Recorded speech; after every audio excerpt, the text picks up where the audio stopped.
Why am I wearing my hood backwards? It's actually fine. Just felt like doing something silly. Okay, I'm gonna clip me laughing at my own jokes. I'm gonna clip all this at the back.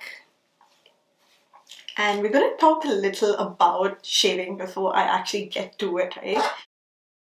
By the way, if you don't want to watch this part, you can just skip forward to the part where I actually start doing it. But I thought let's like kind of just go into a bit of story time.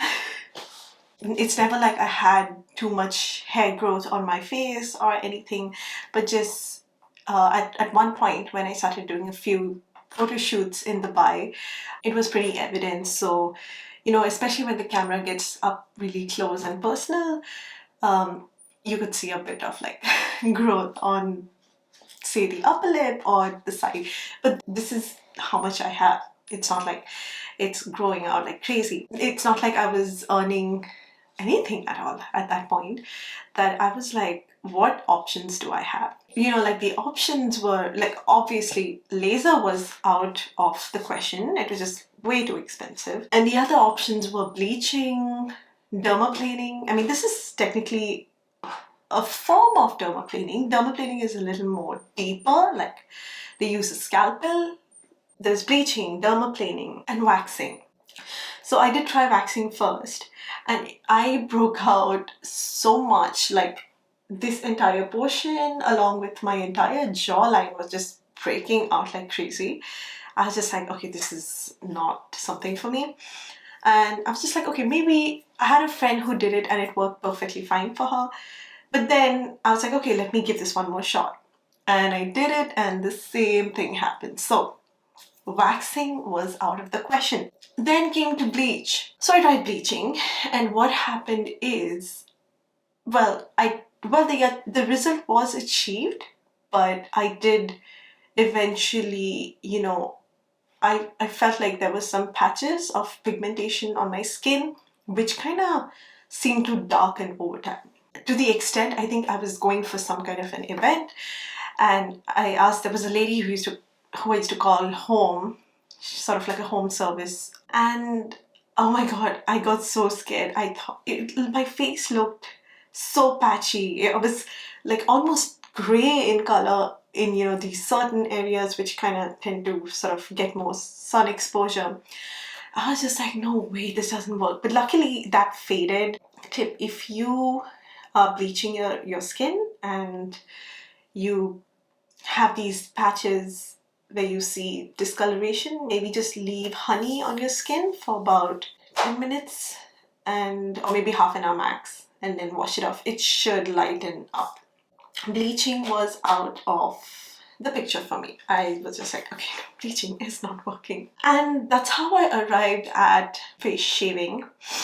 At the time, face shaving was just gaining popularity, if not being extensively used, and especially like none of the dermatologists or aestheticians were even talking about shaving your face.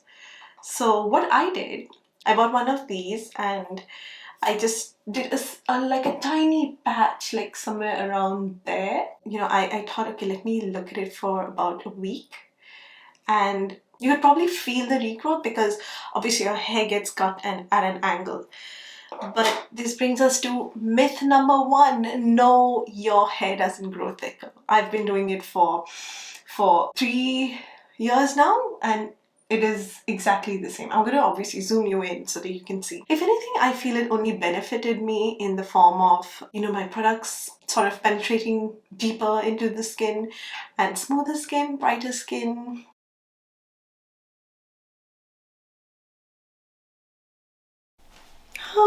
Here I am, no makeup, raw faced, as raw as I can be. We want to cleanse our face because it's important that, you know, you have nothing, no oils, nothing on, debris, dead skin, that sort of thing. Oh, actually, let me quickly show you. So 2 days back, I did use the WISHFUL Enzyme scrub just to sort of get rid of any dead skin, and I probably didn't do this one day before I actually do the shaving, because you know, you don't want your skin to get too irritated. So I gave it 2 days of a break, and preferably use a cleanser that's gel based, something that's clean, does not leave a residue on your skin. I'm using the fresh, oopsie, the fresh soy cleanser. I swear by this. So let's get to washing. Get all this hair in the back.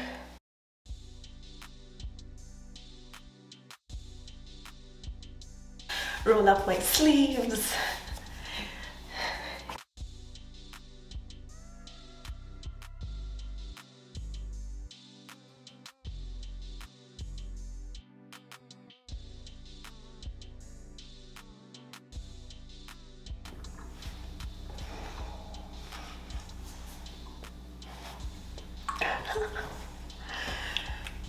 So I'm just gonna sanitize my hand a bit.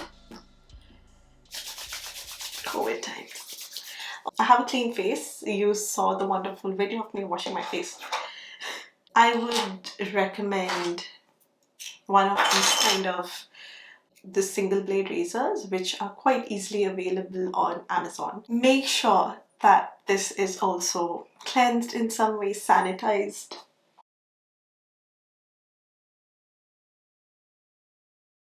So you want to hold your skin a little tight, just like a tiny bit, and with very short, light-handed strokes. Please, I've done the mistake of going a little heavy and kind of bruising myself, and your skin really turns red.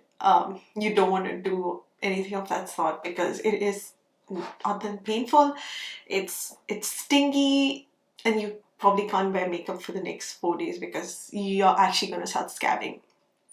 So a nice a magnifying mirror in front of you.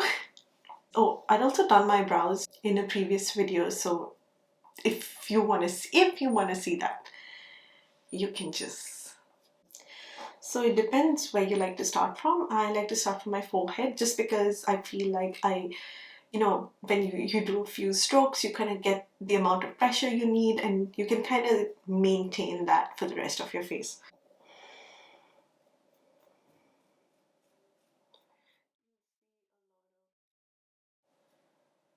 You're going to see a lot of dry skin and hair that sort of comes off, but that's completely fine. That's the whole point.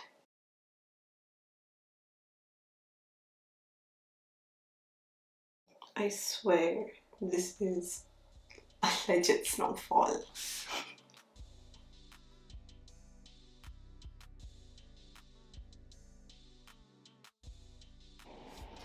I would also find it quite important to reduce or maybe even stop the use of your actives like vitamin C or retinoids if you are using, or any sort of peeling treatment 2 days prior, and then give it 2 days again to sort of recover before you start using them again. And I'm actually going to start moving to the side of the face. I don't want to go too close into the hairline. When I'm doing this, I'm just sort of putting my face to one side just so that I get a little more tension in the skin.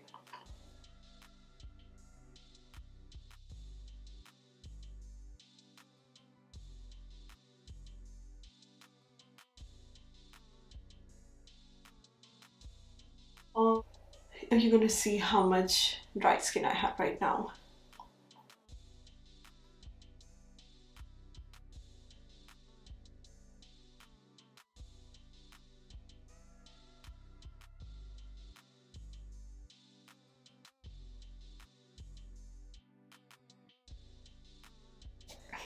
I'm also going to go on top of my upper lip a bit. You want to push your tongue out on this area just to get it like nice and close. Usually you'd come to know if you've gone over a particular area a little harder because it'll start to itch. I usually do have a lot of dry skin on the sides of my mouth here. So what I like to do is just take your spoolie, comb all this away, and if you want you can honestly remove all of this, but I like to sort of, I don't know, I don't know, I feel like it looks super fake if you remove everything. So I like to sort of go in like this direction. Do you see how this hair is? I like to gonna hold the skin nice and tight, and we're gonna go. Yeah, I like to go a little in the opposite direction, just to get like a little bit of a cleaner shave. So now I'm going to do the exact same thing on this side of my face. If you have acne prone skin, I would not actually do this. I'd rather treat the acne first and then you kind of go to do stuff like this.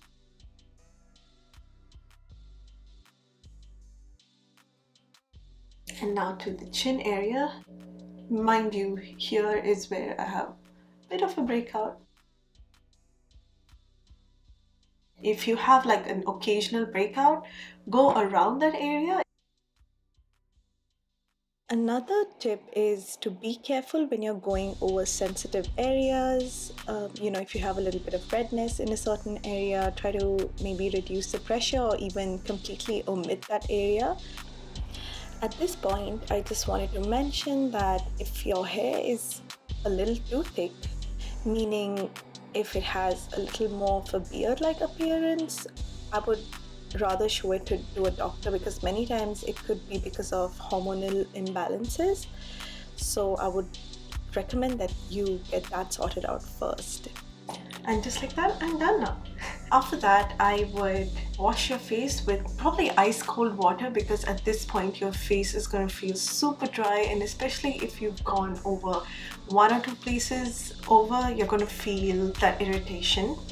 I would recommend something like a CRYO mask if you have. This is just something that you kind of wear. But I like to keep this in the fridge, and these balls kind of like cool down the mask, and it's like super icy. So you can kind of ice that portion when you're done. You can see I'm obviously like, I think I have a bit of irritation here above this area is still irritating me. So something like this. I would recommend a mask after this, or a really nice heavy moisturizer. My favorite is the Lala Retro Cream by Drunk Elephant, or like the Summer Fridays mask, which is super hydrating, or something like the LANEIGE Water Sleeping Mask. I'm actually gonna go ahead and apply this because it feels super cooling. I have a lot of dry skin in this area. Oh, this is a relief. Do whatever best suits you, obviously.